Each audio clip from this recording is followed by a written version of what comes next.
అందరికీ నమస్కారం అండి. ఓం గం గణపతే నమః. ఎలా ఉన్నారండి? అందరూ బాగుండాలని, అందులో నేను ఉండాలని కోరుకుంటున్నాను. ఒకానొకప్పుడు ఓ చిన్ని గ్రామంలో సాంబయ్య అనే ఒక గొప్ప శివభక్తుడు ఉండేవాడు. అతడు ప్రతిరోజు ఉదయం లేచి శివునికి నమస్కరించి శివలింగానికి అభిషేకం చేసి తన దినచర్య మొదలు పెట్టేవాడు.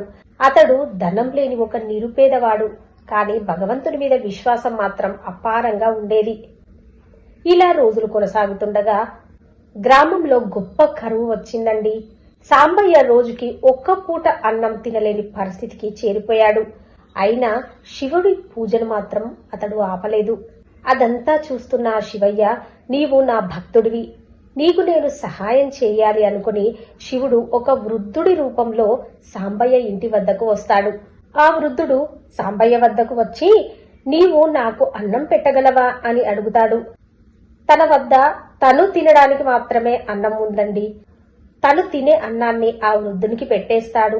అప్పుడే ఆ వృద్ధుడు అసలైన రూపంలోకి మారి పరమేశ్వరుని రూపంలో దర్శనమిస్తాడు. శివుడు అన్నాడు, నీ భక్తిని చూసి నేను ముచ్చటపడ్డానయ్యా, ఇకపై నీకు జీవనంలో ఎలాంటి కష్టాలు రావు అని చెప్పి శివుడు అతనికి ఆశీర్వాదం ఇచ్చి అంతర్ధానమవుతాడు. ఆ రోజు నుండి సాంబయ్య జీవితం మారిపోతుంది. అతడు ధనవంతుడవుతాడు. తన గ్రామంలో ఉన్న పేదవాళ్లకు సహాయం చేయడం ప్రారంభిస్తాడు. పేదలకు సహాయం చేయడంలో, ఆ శివయ్య ఆరాధన చేసుకోవడంలో గడుపుతాడు. ఈ కథను బట్టి మనకేం